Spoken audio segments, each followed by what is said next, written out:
Bueno, para terminar la sesión esta del primer día, dos investigadoras del equipo de Sociología de las Migraciones de la Universidad de La Coruña, Raquel Martínez Buján, profesora en la Facultad de Sociología, y Montserrat Golías Pérez, que aunque iban a hablar una hoy y otra mañana, pues han decidido hablar a la limón, ambas presentando hoy una parte y presentando mañana otra para hacerlo más ágil y un poquito menos cansado a estas horas que ya estamos todos bastante cansados. Las dos han trabajado en la investigación cualitativa que hemos desarrollado hasta este momento. Mañana traeremos el libro para repartir. Y además Montserrat Golías pues está a punto de leer su tesis doctoral sobre este tema. De manera que escribieron y trabajaron en el libro y siguen investigando y trabajando sobre ello. Y sin más, como tenéis el currículum ahí en la carpeta, sin darle más vueltas, les cedo la palabra y ellas están organizadas, que nos organicen a todos. Bueno. Venga, adelante. Pues la parte que expondremos hoy será un poco el antecedente o para abrir lo que se tratará mañana, que son los resultados de la investigación. Bueno, a lo largo de esta mañana se habló, sobre todo el señor Lorenzo, habló de memoria y de generación y cómo la tercera generación impulsó en los movimientos memorialistas la reparación. Pues en el tema que nos ocupa también es protagonista la tercera generación como impulsora de la demanda de la restitución del derecho de sangre de unos olvidados también, que fueron los emigrantes, no solo políticos, sino también económicos. Entonces, aquí nos encontramos con la disposición adicional séptima de la Ley de la Memoria Histórica. Por la mañana, Francisco Camaño también hizo alusión a esta disposición. En la primera lectura de la ley, o cuando la Ley de la Memoria Histórica salió en los medios de comunicación, salió publicada en el BOE el 27 de diciembre del 2009, para cualquiera que no la hubiese leído con detalle, esta disposición adicional se pensaba solamente para los descendientes de los exiliados.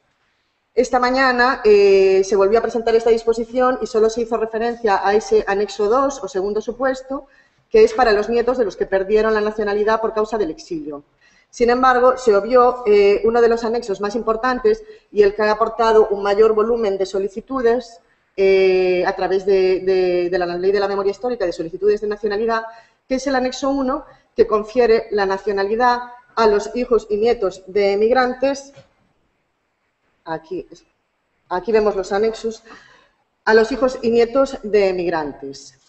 Supone una ampliación con respecto a la modificación del Código Civil 36/2002, en el que se concedía o se ampliaba la nacionalidad a los hijos de emigrantes que no nacieron en España.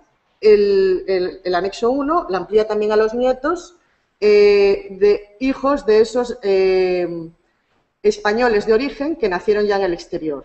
Esta es la innovación o la ampliación, ¿no? O la generosidad que supone la Ley de la Memoria Histórica, como veremos en los datos, más que el volumen de exiliados. ¿Por qué está la disposición adicional séptima en la Ley de la Memoria Histórica? Pues, como comentaba antes, en principio se pensaba en el exilio, pero si leemos la instrucción del 4 de noviembre del 2008, que presentó esta mañana también Francisco Camaño, y la leemos al detalle, vemos que no solo es para estos descendientes. La demanda de la nacionalidad para los nietos nació, bueno, a partir de una organización de descendientes, ahí está el protagonismo de las terceras generaciones. La organización, la primera, fue en el año 2000, nació en las redes, el nombre fue Morados, y partió del un nieto de exiliados en México que quería residir en España legalmente.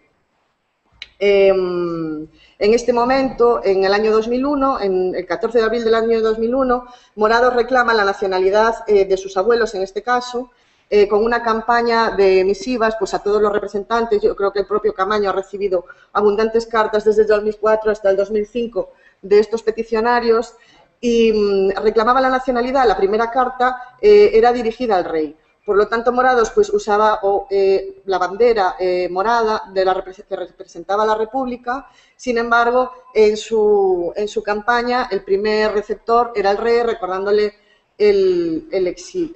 su época de exilio. Aquí presento o expongo el tema de Morados para cuestionar este debate de si la identidad realmente es la motivadora de la demanda de nacionalidad o si, por el contrario, pues es un vehículo o una oportunidad para residir en España pues como un descendiente y no como un extranjero.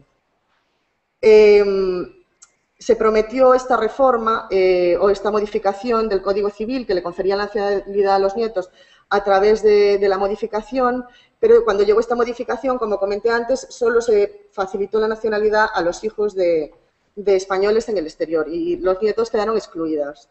En este momento, en el contexto Latinoamérica, pues el corralito que fue en diciembre del 2000 o el golpe de Estado en Venezuela motivaron a las organizaciones de descendientes o a los descendientes a organizarse también de manera virtual y apoyar esta iniciativa de Morados conformándose como grupo de presión, primero a través de Yahoo, como Nietos Esperando, y luego en dos agrupaciones que hubo una escisión en el año 2005 en dos agrupaciones, OID, Hijos y Nietos.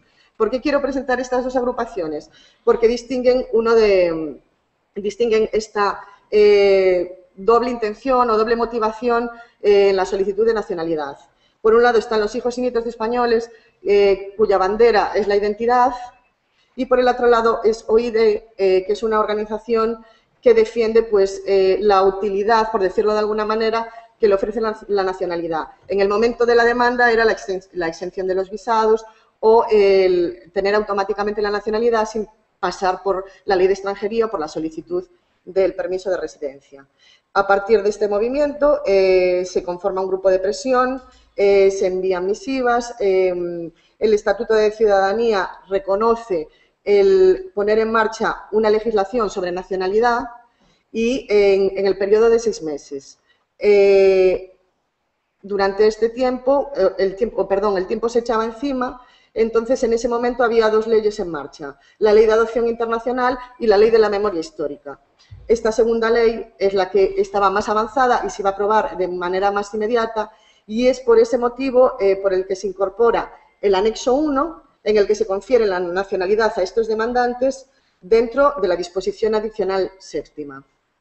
Es un poco, no sé si se ha entendido bien, pero un poco el contexto o el antecedente de por qué una demanda de nacionalidad o la concesión de nacionalidad a todos los descendientes en una ley sobre la memoria histórica, que aparentemente pues, no tiene vinculación, salvo que pensemos en el exilio.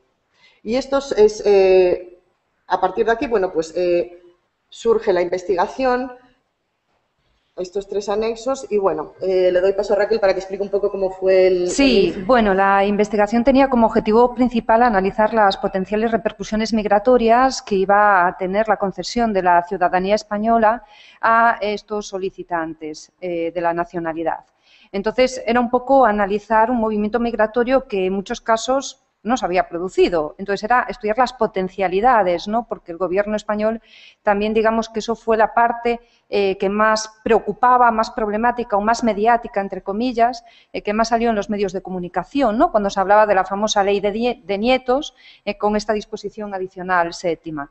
Era interesante, por lo tanto, observar cuáles eran los perfiles de los solicitantes en cada uno de los anexos, porque del perfil de esos solicitantes, de las trayectorias migratorias de sus familias, iban a moldear las motivaciones que podían traducirse en una futura repercusión migratoria, en un futuro desplazamiento poblacional. Los países principales en los que se obtuvieron un mayor número de solicitudes aprobadas fueron Cuba, Argentina, México y Venezuela, durante los años 2008 y 2011, que fueron los años en los que se podía solicitar esta nacionalidad. Y fue ahí, en los países, donde se realizó un trabajo de campo cualitativo para poder observar, a través de los discursos de los propios descendientes, cómo habían ido formándose su identidad cultural y su españolidad, si se puede llamar así, entre comillas, cómo vivían el ser español para poder pedir la nacionalidad, es decir, qué era lo que les motivaba a pedir la nacionalidad española. Y entonces nos encontramos que en los 4 países objeto de estudio podemos observar cómo los anexos por los cuales se solicita la nacionalidad difieren un poco, ¿no? Podemos ver en el caso de Cuba y de Argentina, que es donde hizo el trabajo de campo Monse, principalmente predominan solicitantes del anexo 1. ¿Esto qué significa? Que son descendientes de españoles de terceras generaciones con un proyecto o con un proceso migratorio familiar anterior a 1930. Es decir, no son los hijos del exilio, son una migración anterior, ¿no? Y esto también es importante tenerlo en cuenta porque quizá esta mañana nos ha hablado de esta posibilidad, ¿no? Y esto pasaba en Cuba, bueno, en general en anexo 1 es el predominante en todos los países, ¿no? Pero sí es verdad que en algunos de ellos, como es el caso de México y Venezuela, en México hizo el trabajo de campo Alma Trejo, otra compañera que no está aquí, vemos que el porcentaje de personas que demandaron la nacionalidad por el anexo 2 es más relevante que en Cuba y en Argentina, el 19%. Y lo mismo sucede con Venezuela, en donde el anexo 2 también es muy relevante. ¿Por qué? Porque en esos 2 países sí hubo un proceso migratorio desde los años 36 hasta los 40, en donde se exiliaron, hubo mucho exilio político, sobre todo en el caso de México. En Venezuela el exilio político no fue tan relevante numéricamente, vemos que el anexo 2 tan solo coge a 2.000 personas, ¿no? Pero sí en términos relativos con respecto al total de solicitantes es realmente relevante. El 22% de las personas que demandaron la nacionalidad en Venezuela son esos nietos del exilio, ¿no?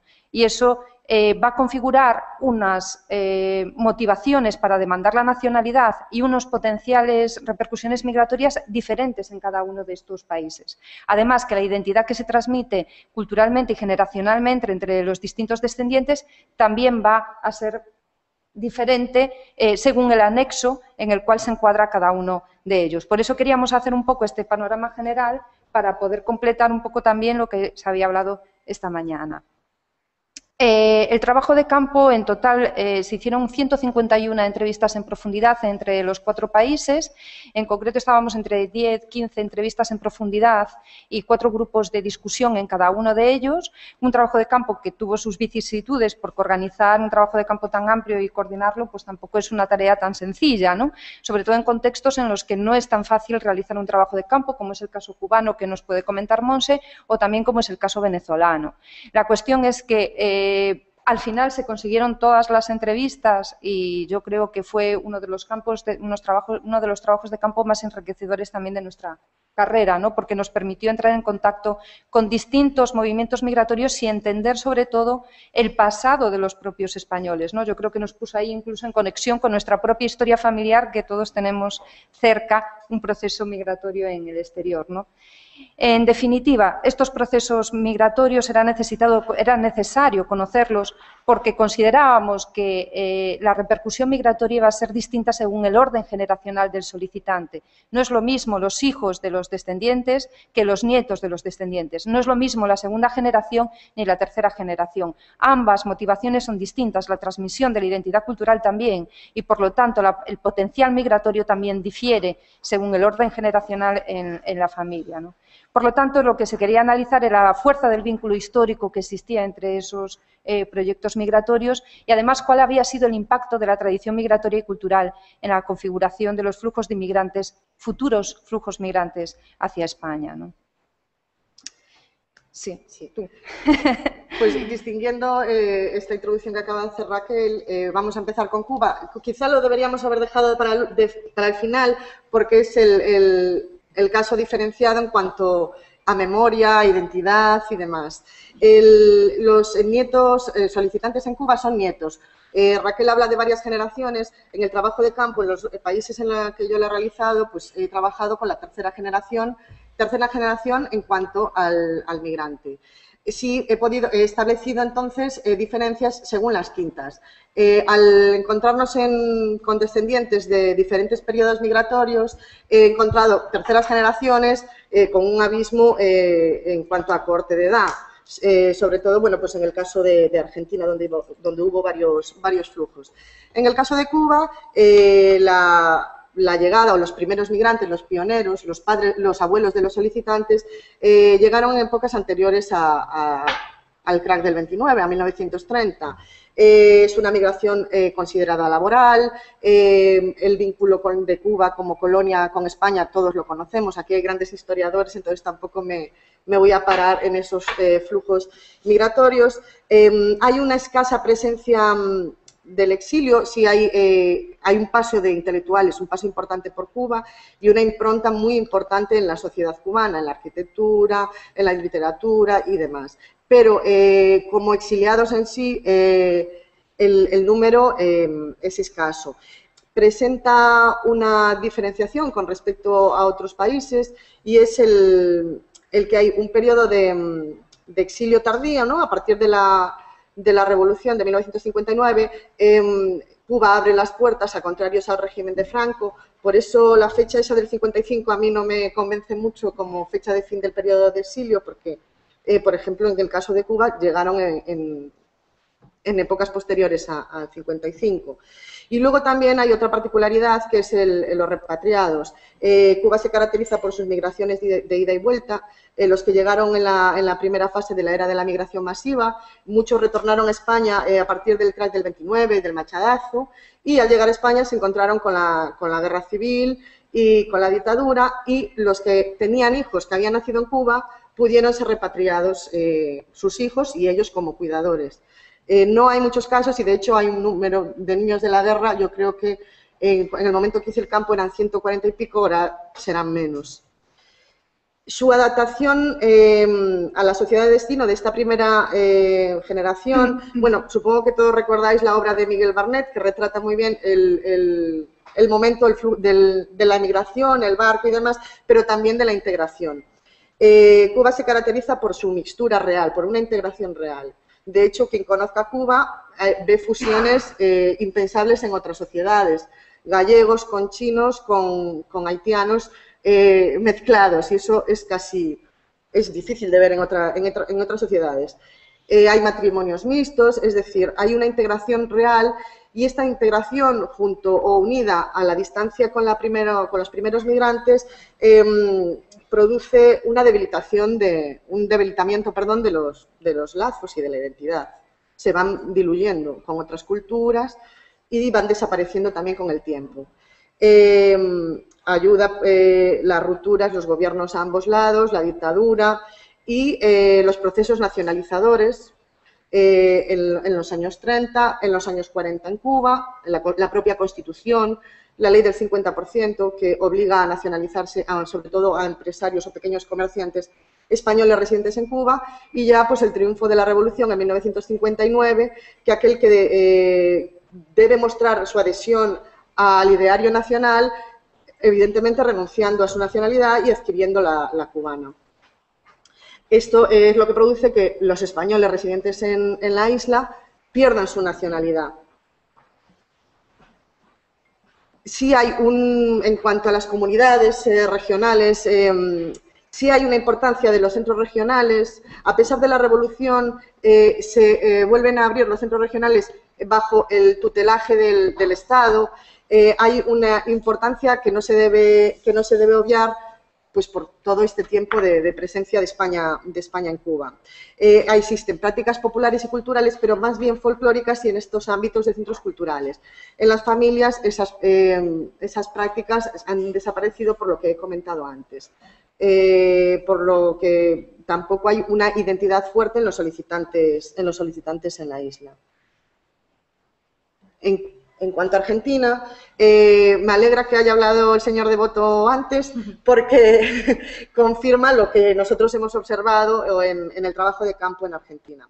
La migración histórica ya la ha explicado Fernando, una migración laboral, también hubo una migración de exilio, pero confundida con la laboral, porque el primer peronismo tampoco aceptaba la llegada de refugiados políticos o de exiliados. Entonces, a través de las cartas de llamada, de las redes, entraban en Argentina pues como otro emigrante. Ahí se confunde el exilio y la migración laboral. Y muchos de los que han entrado a través del anexo 2 han adquirido la ley de la nacionalidad, es porque sus familiares o sus abuelos, en este caso, llegaron después del 36. Pero eso no quiere decir que sean nietos de exiliados. Los lazos con España son fuertes, porque lo que se ha producido es que un trozo de España, un trozo de la comunidad étnica o la comunidad regional se ha trasladado a Argentina. Esto ha producido, por un lado, una mayor distancia con España, porque si tú ya tienes a tus vecinos, a tu familia, a tus seres queridos en tu entorno, tampoco tienes necesidad de regresar. Entonces se produce una mayor distancia. Pero se produce una recreación de la identidad española o un trozo de España en Argentina. Y todavía eso continúa en las casas de los primeros migrantes.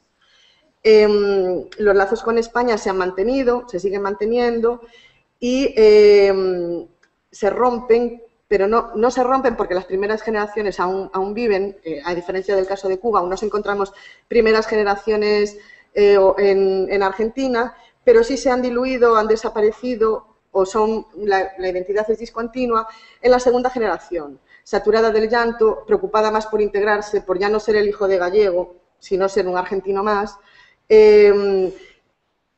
rechaza, por decirlo de alguna manera, la identidad que le han transmitido sus padres y ¿cómo lo manifiesta? Pues a través del asentimiento voluntario de la nacionalidad española, que ya comentó Francisco Camaño por la mañana, que es cuando llegas a tu mayoría de edad, si no ratificas tu nacionalidad española, la pierdes. Estos son los padres de los solicitantes argentinos.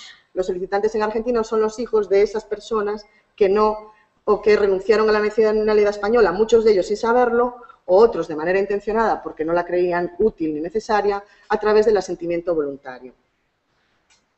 Continuamos con sí. Bien, pues en México y en Venezuela tiene algunas diferencias con respecto al caso cubano y argentino. En este caso, también marcado porque los procesos migratorios, como decíamos, históricos, habían sido relativamente diferentes, ¿no? En el caso de México hay una migración laboral antes de 1930 y luego una relevante migración de exiliados, de migrantes exiliados en la época de la dictadura o después del golpe de Estado, ¿no? Y en el caso de Venezuela nos encontramos con dos flujos migratorios bastante diferenciados. Uno que es la migración del exilio en los años 36 al 40 y después una migración laboral que aparece desde los años 50. Y esto también va a dar lugar a unos solicitantes bastante diversos que con respecto al resto de países, porque esta migración laboral de los años 50 da lugar a que confluyan en la actualidad unas segundas y terceras generaciones mucho más jóvenes que las que se pueden encontrar en Cuba o en Argentina o en México, ¿no? Entonces, mientras en otros países no tenemos casi solicitantes de segunda generación, sino que más bien son tercera generación, son nietos. En el caso de Venezuela sí nos encontramos una importante presencia de hijos de descendientes españoles. Y por lo tanto, como estos dos proyectos migratorios habían sido totalmente distintos, también generó diferentes adaptaciones. En el caso de los exiliados, ¿qué pasaba? Bueno, muchos de los que llegaron a México habían estado en campos de concentración franceses y se dificultó un poco su adaptación, aunque consiguieron adaptarse perfectamente, se dificultó un poco su adaptación a Venezuela en sus inicios, principalmente por la vivencia que habían tenido de la guerra civil, ¿no? Yo creo que la ponencia de esta mañana de Lourenço Fernández expresa muy bien estos sentimientos, ¿no? El pasado incómodo, la ruptura familiar, muchas veces el cambio de identidad que tuvieron que experimentar. Digamos que entre ellos había una tendencia común al borrón y cuenta nueva, al olvido de ese proceso, al olvido callado, ¿no? Al ocultamiento, y muchas veces eso se tradujo también al ocultamiento entre sus descendientes. No en todos, pero hubo casos en los que sí sucedió. Luego, en el caso de la migración laboral, la integración fue mucho más rápida, los medios de comunicación también eran mucho más dinámicos, ¿no? El teléfono, después las redes sociales, etcétera, favorecieron los contactos con la España de origen. En cambio, la migración de los exiliados tuvo unos contactos mucho más dificultosos, ¿no? Primero, por ese olvido, esos cambios de identidades y esa ruptura familiar que tuvieron que experimentar. Desde luego, los testimonios de nuestros entrevistados están llenos de esas anécdotas, ¿no? De que incluso a veces las terceras generaciones no eran conscientes, hasta casi cuando estaban muriendo sus abuelos, en muchos casos de lo que habían pasado. Sabían la historia familiar, pero, por ejemplo, no sabían que querían retornar a España, o esa idea, ¿no? Esos recuerdos que ellos tenían, en muchos casos, pues no se traspasaron generacionalmente. Sí a las segundas generaciones, generaciones, pero con más dificultad a las terceras. Y esa ruptura en las redes familiares propició un alejamiento con respecto a España, y eso hace que sea totalmente distinto la identidad que vivieron española los migrantes del exilio que los que vivieron los migrantes laborales. Mientras los migrantes del exilio intentaron salvaguardar sus valores y sus ideales políticos, en algunos casos con la creación de los centros regionales y con los centros republicanos, ¿no?, como puede ser el centro vasco y el centro catalán, en donde podían compartir ideales políticos y se convertían en lugares de recreación de su identidad mediante debates y quizá en muchos casos con la idea de poder regresar a España cuando terminase el régimen de Franco, que claro que nunca tuvo lugar. Entonces se convirtieron en importantes espacios de expresión política en donde intentaban defender la libertad de sus valores, ¿no? Y eso creó una identidad muy entre la segunda generación, ¿no?, entre los hijos de esos españoles, en muchos casos más fuerte, digamos, que aquellos que emigraron por razones laborales. La transmisión de una cultura política, la transmisión de una ética, la transmisión de unas costumbres y unas tradiciones, se ha detectado en las entrevistas que era más fuerte entre los descendientes de esa generación de exiliados que entre los de las migraciones laborales, ¿no? Podemos ver también que los migrantes laborales, aunque también pertenecían a esas comunidades regionales y vivían su identidad a través de estos centros que realmente se convirtieron en unos lugares de encuentro y de espacio y de expresión de su ciudadanía muy fuertes, ¿no? Nada más que en Venezuela creo que se habían creado cerca de 70 centros regionales, con lo cual nos da la importancia que tuvo la migración española en el país y cómo intentaban asociarse auténticos agentes de desarrollo, ¿no? Como decía Rodolfo ahora para primera hora, al final cuando creas estas asociaciones sí estaban muy implicados, ¿no?, en querer mantener y salvaguardar sus valores. La adaptación al destino en Venezuela fue muy fuerte, hubo matrimonios vistos, como en el caso cubano. En México se intentó salvaguardar un poco su identidad, la identidad española. Era visto como un símbolo de estatus y como de distinción social, ser español, con lo cual dio lugar también a una identidad entre los descendientes diferente que la que podemos encontrar en el caso venezolano, ¿no? Teníamos algunos fragmentos de las entrevistas para que vieseis la diferencia entre ambos países, pero bueno, para hacerlo un poquito más dinámico y si no, luego si hay debate, pues podemos hablarlo un poco más tranquilo, ¿no? Bueno, ahora ya presentamos el proceso de integración de los primeros migrantes y ahora vamos con el contexto en el que han sido socializados los solicitantes, ¿no? En el caso de Cuba, el ámbito familiar y los centros regionales en aquellos casos de matrimonios endogámicos que hubiesen sido los abuelos fundadores del centro y hubiesen continuado los hijos. Pero esto es en el menor de los casos. De todos los solicitantes hemos encontrado pocos de estos casos. Los participantes en los centros regionales son los de la segunda generación, que ya son muy mayores. La tercera generación no se ha implicado en estas actividades. El ámbito familiar, como he comentado antes, la exogamia, la mezcla, debilita no solo pues, la historia oral o la transmisión de la memoria familiar, sino también las prácticas culturales y folclóricas o las comidas. En el caso cubano se funden, entonces algún plato no sabes exactamente cuál es su procedencia porque es una mezcla pues, de diferentes sitios. Esta no transmisión o esta pérdida de información de generación a generación ha tenido consecuencias a la hora de tramitar la nacionalidad o la solicitud de nacionalidad. La falta de información dificulta el acceso a la documentación. Si tú no sabes de dónde proceden tus abuelos, difícilmente podrás conseguir la partida de nacimiento necesaria para el trámite de la nacionalidad española.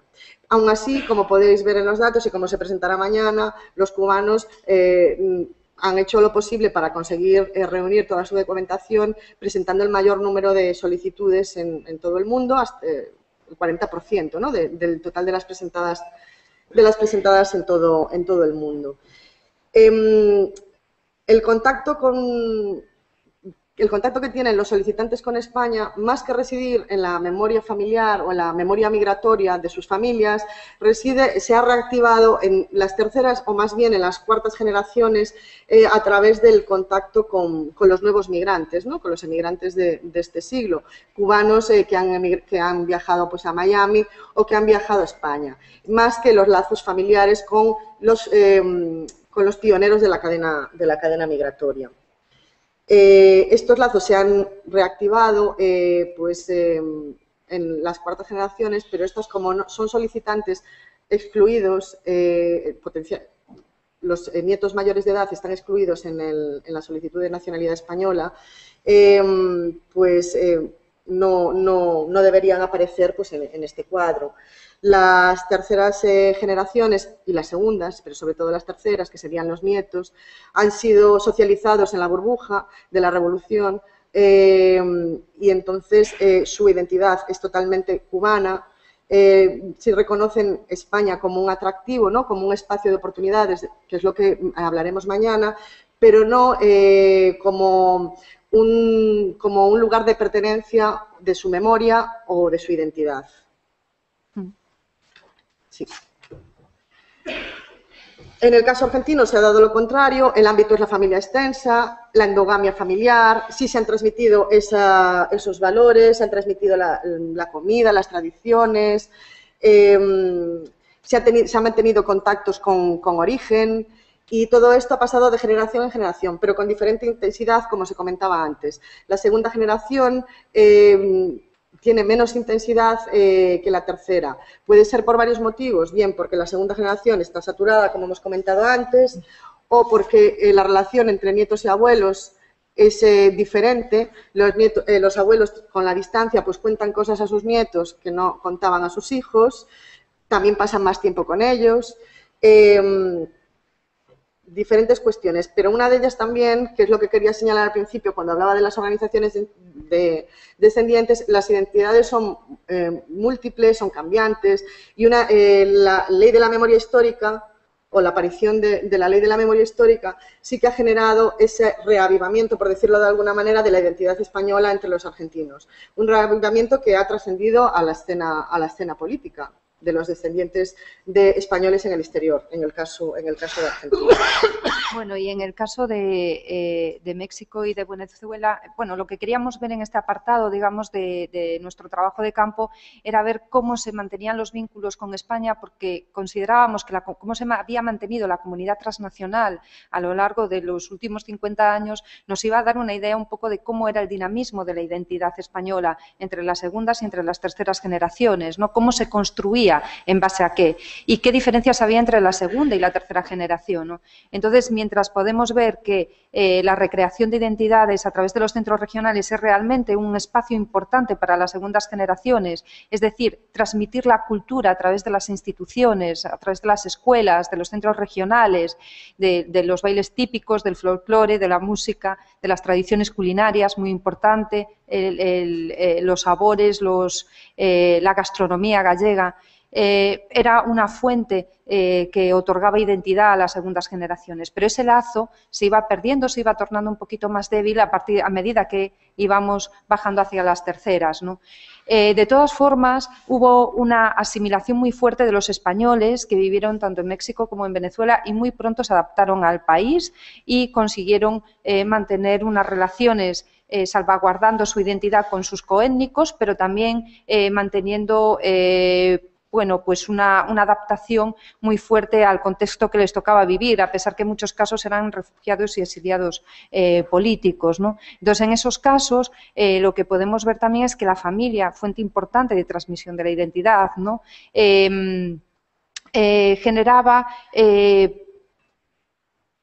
Generaba una transmisión cultural, por un lado, un tanto débil en algunos casos, no tanto para los exiliados, pero sí para los descendientes de la migración laboral, ¿no? Antes comentaba Devoto que efectivamente la lengua nos había traspasado, ¿no? No nos hemos encontrado ningún entrevistado ni de segunda ni de tercera generación que hablase ni catalán ni gallego. Es más, no lo entienden. Es decir, en su casa sus abuelos o sus padres hablaban catalán o hablaban gallegos, pero ellos ni siquiera son capaces de comprenderlo, por lo menos entre nuestros entrevistados, ¿no?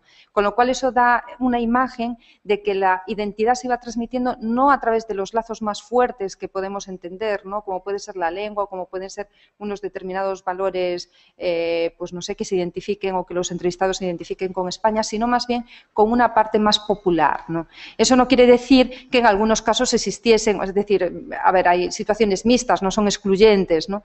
Pero que sí es verdad que no hubo una transmisión fuerte de esa identidad a través del idioma, por ejemplo, ¿no? De manera que mientras que la segunda generación recrea las identidades a través de los centros regionales y se centra mucho en esos aspectos, las terceras generaciones intentan vivir las identidades a través de los espacios virtuales. Las nuevas tecnologías son un espacio de transmisión virtual de las identidades muy fuerte. Ponen en contacto con nuevos eventos a personas de terceras generaciones que no solamente tienen familia en España, sino que también tienen otros amigos que al final les convierten en lazos virtuales realmente relevantes, ¿no? El contacto virtual y telefónico es los principales canales de transmisión de los acontecimientos vitales. Los viajes a España se convierten en realmente relevantes. Es el primer acercamiento al país, es vivir la comunidad imaginada durante tantos años, aquello que te han enseñado realmente cómo es cuando regresas o cuando vas al país de origen. En muchos casos esto se ha llamado en la literatura académica el turismo de raíces, ¿no? Que siempre hay una desconfianza cuando llegan a España por parte de sus familiares, a ver si vienen a reclamar la herencia, el turismo patrimonial, ¿no? Que se creen los gallegos. Entonces, eso da lugar a un primer contacto con el país que no siempre es exitoso, ¿no? Pero les permite conocer cómo era el lugar de antepasado de sus padres, ¿no? Y en muchos casos activan redes sociales propias, ajenas a su propia familia, ¿no? Con lo cual nos da una idea de la importancia de este mundo global interconectado en el que vivimos y que también nos permite transmitir estas identidades o por lo menos activarlas en los momentos que consideremos más pragmáticos, ¿no? Que esto también es interesante. Y luego, en referencia a las nuevas tecnologías y a esta identidad virtual, las terceras generaciones ha supuesto una diferencia con la segunda y la primera, que su identidad era regional, la Federación de Asociaciones Gallegos, la Casa Asturiana, la Casa Cántabra. Sin embargo, a través de estas nuevas organizaciones de descendientes en todo el mundo, agrupan a todos los descendientes en todo el mundo y todos como españoles. Y existe ahí esa diferencia entre la tercera y la primera y la segunda. Y bueno, yo creo que podemos terminar por hoy. Mañana nos volvemos a ver. Un primer perfil de los solicitantes para mañana ya abordar en profundidad y cuando estéis más relajados, no tan cansados. Bueno, pues muchísimas gracias. Si hay, están solo presentando el trabajo cualitativo desde sus inicios, pero el toque de distinción ese de bajar a Fran Camaño al suelo, a la tierra y de decir esto fue porque hubo presión a través de los diputados, no solo porque el presidente viajó. El presidente viajó y otros desde las redes presionaron para que se abriera el abanico hacia los emigrantes, ¿no? Esto lo han mostrado ellas muy bien, la presión desde las redes, desde abajo, desde muchos otros sitios. Fue una primera constatación que hicieron en el trabajo cualitativo. La heterogeneidad de la que se ha hablado aquí y que es obvia, ¿no? No solo en los contextos nacionales, sino en los tiempos de la migración, etcétera. Y luego los cambios sucesivos de identidades a través de las generaciones, en un sentido demográfico, no de generaciones, no en otros sentidos. Pues me parece que ha resumido muy bien lo que ellas han dicho. Ahora, si hay cuestiones, tenemos todavía 10 minutitos y luego ya mañana más. A ver, lo mismo que en las otras sesiones, hacéis todas las cuestiones y luego contestáis. Bueno, en primer lugar, felicitaros por el trabajo, que me parece extraordinario. Y aparte me satisface porque de alguna manera viene a corroborar un poco lo que yo estaba diciendo sobre el tema de las terceras generaciones. Pues tengo una satisfacción personal en que coincidamos bastante, ¿no? Entonces, creo que habéis hecho un trabajo cualitativo, creo que también habéis metido algo de cuantitativo, aunque habréis... No, solo cualitativo. Esta primera... bueno, dijiste que al final, todas. No, luego contestan al final, pero mañana vamos a presentar los datos de encuesta. Ya, vale, luego también hubo cuantitativo. Vale. ¿Habéis hecho historias de vida? ¿Alguna historia de vida habéis hecho? Es que eso es importante, pienso yo. Y quería comentar, la pregunta que quiero transmitiros es la siguiente. Quizá a lo mejor lo tratéis mañana. El tema de la proyección electoral. ¿Lo habéis tocado? Sí. Es que ese tema a mí personalmente me interesa mucho y espero con ansiedad vuestras informaciones.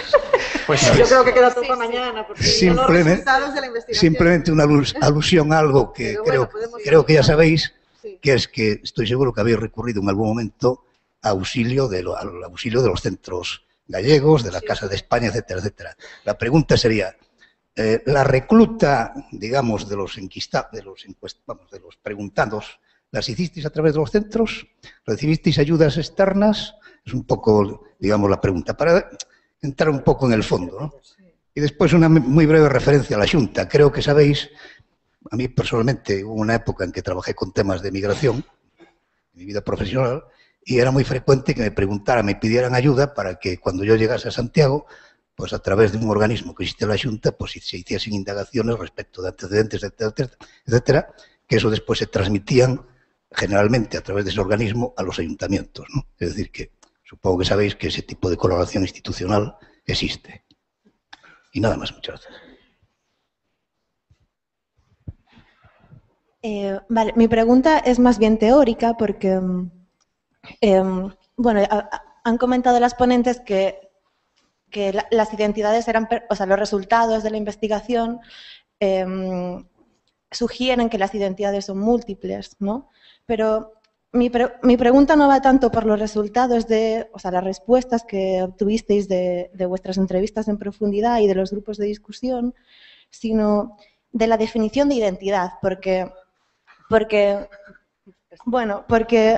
claro, entiendo que de una segunda generación a una tercera generación la definición de identidad no puede ser la misma, porque, por ejemplo, antes han salido, ¿no?, que durante todo el día yo pensaba, pues por ejemplo, yo, que he estado al borde de la inmigración varias veces, como joven, sin mucha perspectiva laboral o con dificultades para una salida laboral, no me identificaría para nada con un inmigrante de otra generación, porque entiendo que mi trayectoria de vida, ¿no?, puede ser muy, muy diferente que la de una persona que tuviera que emigrar en los años 1800 y pico. Entonces, os quiero preguntar si la definición que al hacer la pregunta a los entrevistados de diferentes generaciones usasteis la misma definición de identidad y si comprobasteis que esas diferentes o la misma definición de identidad os servía para identificar, supongo que la robustez en la identidad que queríais ir a captar, ¿no? Porque, claro, me gustaría saber en ese sentido, desde una perspectiva más técnica, qué preguntas utilizasteis para identificar la identidad. Ya supongo que esto igual lo explicáis más mañana, es metodológico, me interesa bastante porque el tema de la identidad se ha debatido un montón y esto de la identidad múltiple, ¿no?, y que cada vez en la academia, o por lo menos, bueno, yo he tenido contacto con una corriente así de pensamiento que rechazaba totalmente el concepto de identidad, ¿no?, para referirse a la pertenencia y que cada vez, ¿no?, y decían que, claro, yo sobre todo hice participación política, no es exactamente lo que estudiasteis vosotras, pero entiendo que, supongo que cada vez menos, o por ejemplo, se puede ver en las generaciones más jóvenes, la gente se siente identificada con cosas más diferentes que lo que se sentían, generaciones anteriores, ¿no? Entonces, a ver si podéis acotar un poco cómo definisteis identidad y si os sirvió el mismo concepto para recoger resultados, robustos en diferentes generaciones.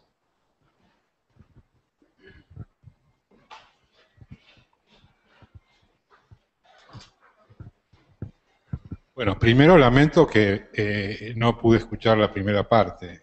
De mi vicio de fumador, que ahora pago con la tos. Quería hacer dos preguntas que son como dos reflexiones a partir de mis propios itinerarios de investigación Y uno tiene que ver con el problema de los centros regionales o instituciones étnicas, que yo creo que son un lugar por el cual es muy peligroso entrar. Nosotros, los historiadores, entrábamos por la Sociedad de Socorros Mutuos. Y entonces nuestra imagen era, digamos, metonímica. Entonces veíamos ahí un mundo étnico a partir de algo que era un fragmento limitado de ese mundo, ¿no? Y a veces, no conozco el caso de ustedes, pero sí de otros jóvenes españoles que van allá y hacen entrevistas y al final terminan haciendo entrevistas a un conjunto de personas. Bueno, acá tengo una colega que hizo eso con los italianos, pero de personas que viven en torno a las comunidades, y entonces la distorsión en la representatividad de los casos es potencialmente grande. Y el segundo punto que ustedes mencionaron, pero por ahí lo mencionaron ya antes, porque es endogamia exogamia, sobre la cual en Argentina tuvimos una polémica larguísima durante 15 años. Creo que es bien claro que la exogamia está muy vinculada con la tasa de masculinidad del flujo. Eso presenta problemas para la opción endogámica. Pero no siempre un matrimonio endogámico da una generación de hijos sucesivas más cercana de la identidad étnica, por llamarlo de algún modo, que un matrimonio exogámico. O sea, ahí el historiador a veces no tiene otro indicador más que ese, o sea, solo puede medir y a partir de lo que mide racionaliza los comportamientos. Pero, ¿ustedes encontraron algo de eso en lo que vieron o no? Contestar.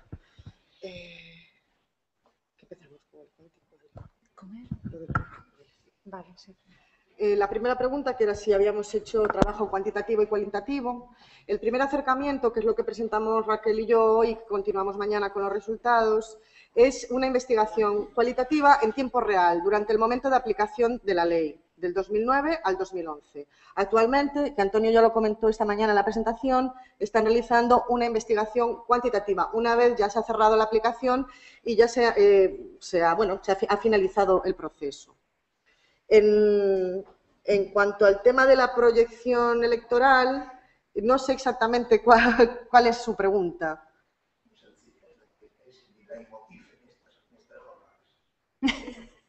El número exacto de tercera generación que haya podido influir en el proceso electoral. Bueno, en el número exacto no, pero en el caso de Argentina hay una vinculación muy fuerte política al PSOE. Las organizaciones de descendientes que mostré antes, que aparentemente en el inicio del cualitativo, cuando estaba comenzando la aplicación de la disposición, parecían grupos espontáneos, virtuales, que se organizaban en Yahoo y demás. Una vez se le concedió la nacionalidad española, es decir, cuando ya finalizó el proceso, después del 2011, y hemos retomado contacto con aquellos entrevistados, coordinadores de las organizaciones de descendientes, hemos visto que cada uno de ellos, una vez que ha tenido la nacionalidad española, no solo se ha afiliado al PSOE, sino que de los 4 coordinadores en Argentina son ahora mismo miembros del CRE.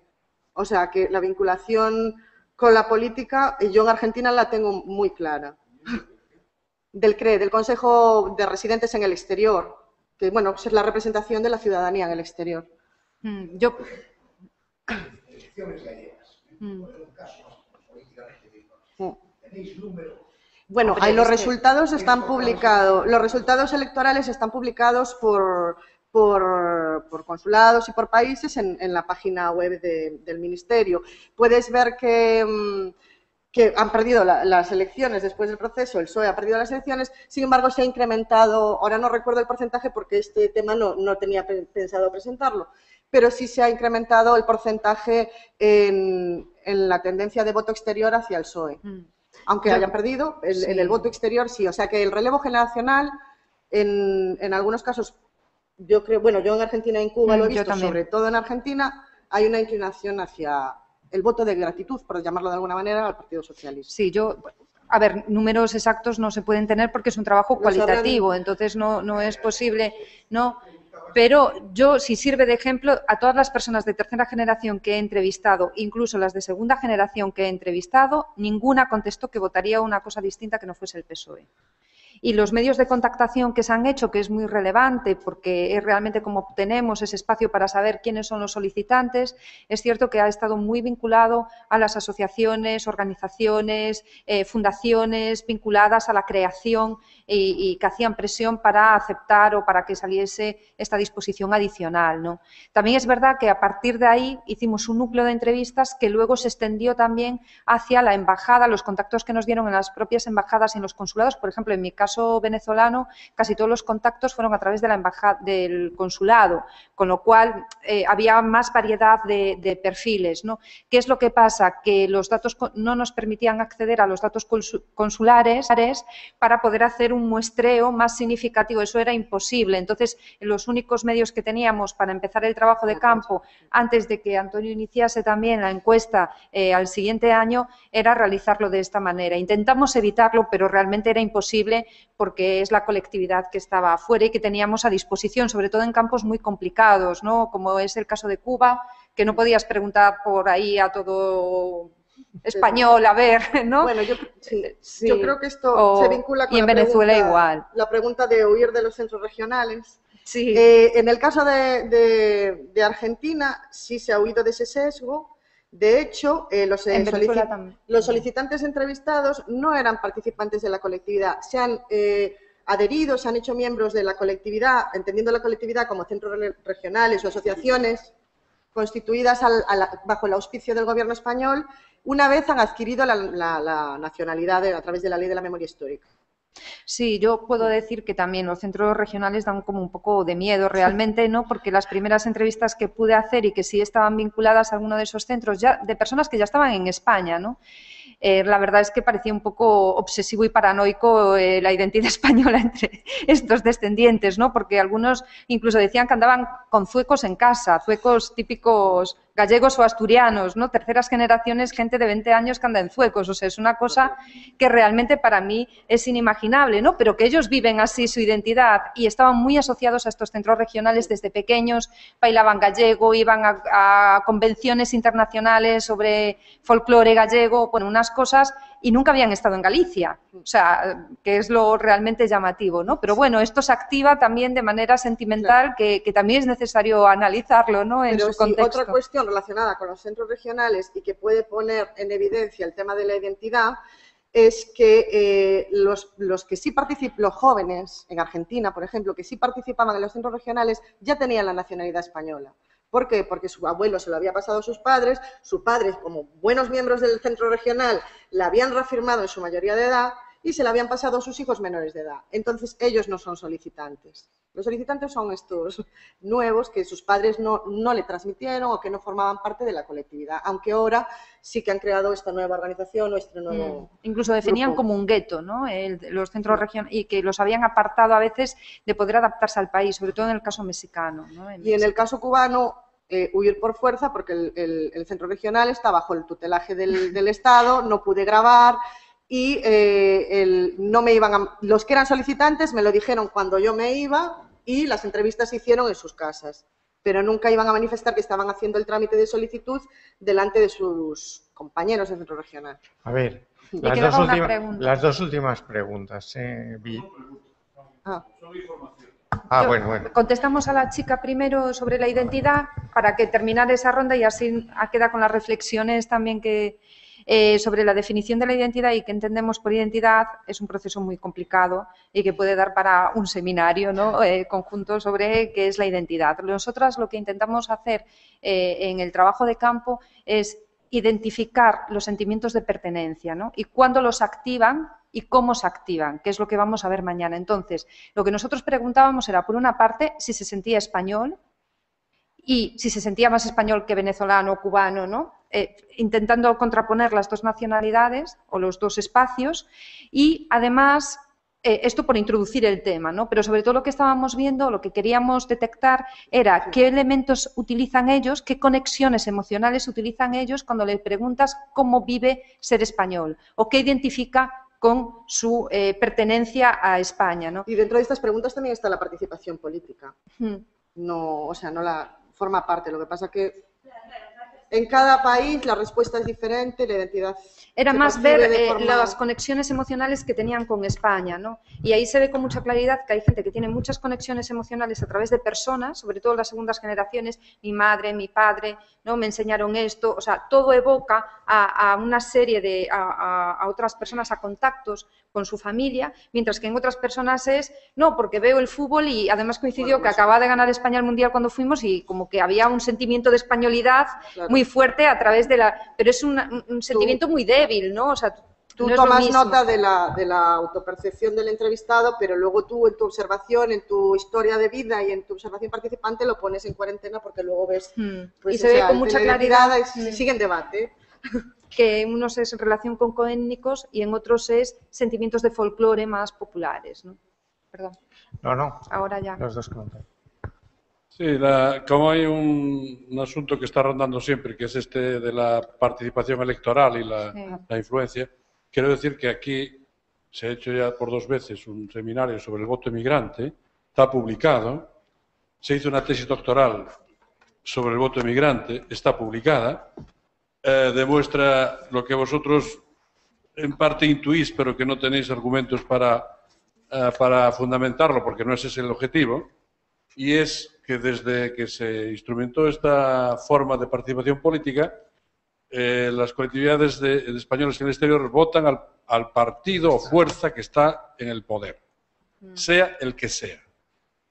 Si sale el PSOE es porque en ese momento estaba el PSOE. No se quiere decir que voten todos al PSOE, o al PP, o a Convergencia y Unión, o al PNV, o lo que sea, pero que en general esa es la tendencia que se ha advertido y creo que vale, o valía, porque ahora ya eso está en discusión y por lo tanto no me parece que sea ya un asunto que tenga el perfil y la importancia que tenía hace unos años, que incluso pudo influir en resultados electorales. Y ya aprovechando este asunto de las identidades recuperadas, hay que tener un poco de cuidado con ello, ¿no? Cuando en una ocasión que estuve en Sao Paulo, apareció en un acto en el que yo estaba un señor con una chapela enorme que resultó ser presidente de la Casa Vasca en Sao Paulo. Pero luego escarbando un poco... Estábamos los dos. Pero eso fue en otro lugar, pero el mismo en Sao Paulo, ¿no? Esto fue en San Sebastián. En Sao Paulo, con esa chapela enorme, que era un poco más, porque en Donostia podría ser entendido bien, ¿no? Entonces, escarbando un poco más, ves cómo ese señor está reconstruyendo su propia identidad, reforzándola, pero desde una, digamos, ultramodernidad también, con una gran empresa, con una explotación de estaño en Bolivia, con una residencia en Sao Paulo, con una formación universitaria en Viena, con una estancia como médico en Francia. Pudo escoger dónde vivir y escogió Sao Paulo, podía escoger otro lugar. Entonces, se combina bien lo que es el cosmopolitismo con la chapela. Entonces, la chapela y los zuecos hay que andar con cuidado con ellos. Sí, no, que pueden representar cosas distintas de las que nosotros, con nuestro criterio, pensamos que son. Son nuestros prejuicios los que están actuando, no sus propuestas. Y esto para está claro, es fundamental. No, lo tenemos claro. Lo que pasa es que lo hemos dicho así un poco frívolo para poner el ejemplo, porque esta persona era concreto de un centro regional y tenía muchísima implicación, ¿no? Pero que somos conscientes y es una expresión de la ciudadanía y que además eso era una persona formada y que ahora está en España y tiene otras formas de vinculación. Antes Fernando de Boto nos advertía, y yo estoy de acuerdo con ello, pero claro, hay que poner algún orden en el caos. No, está bien. Cada historia de un emigrante pues es distinta y cada uno lleva su memoria, tiene sus propias identidades y no siempre es compartible con otras, pero en fin. Claro. No, está bien la puntualización, porque a veces... salir por algún lugar. Sí. Gracias. Bueno, yo... perdón. Esto último que se dijo, yo estaba pensando en los aspectos cualitativos. Sí, aquí hay entrevistas a residentes en 4 países latinoamericanos, pero cada uno tiene su carga y su particularidad. Por ejemplo, México. el área que yo conozco, estoy cerca de los hijos y nietos de españoles por razones obvias, a ellos se les quitó la nacionalidad. O sea, ellos no querían nada con España durante muchos años. Sí. Y entonces estos solicitantes coincide, para ellos España les pareció atractivo no por el campeonato mundial. No, empezó el idilio con el triunfo, ya no digamos con la transición a la democracia, con el triunfo del PSOE. Ahí empezó el idilio y la reconciliación. Estoy hablando de los que radican en México. De los exiliados. Bueno, el PSOE en general hizo la legislatura de Zapatero hizo una labor de reconciliación con América Latina importante. Sí, por eso percibí que Raquel como que insinuó que sí había particularidades en México y por eso me gustó. Sí, pero en México era más particular porque estaba más vinculado al exilio, desde luego, no tiene nada que ver con... Bueno, terminamos. 2 puntualizaciones a los 2 sabios, a Devoto y a Ramón Villares. Cuando ellos estaban hablando de la tendencia electoral y del voto, no se refieren a la incidencia del voto de los emigrantes en general, sino de los solicitantes de la ley de la memoria histórica. Primera precisión. Y segunda precisión al segundo sabio Devoto. Es verdad que se tiene en cuenta todo lo de los sesgos de las casas regionales. A veces vamos a tener que acudir al sesgo, porque hay sesgos en todos los sitios. También cuando se hacen las encuestas por internet tienes unos. Las muestras al final hay que compensarlas y ponderarlas. Y para ponderarlas a veces tenemos que acudir a los sesgos. Pero mañana lo vemos. Sí, me quedo.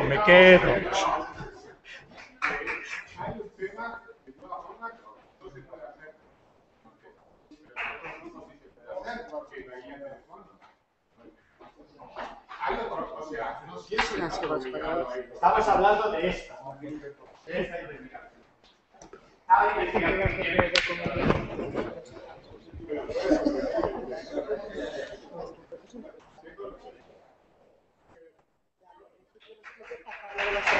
Gracias por ahí atrás.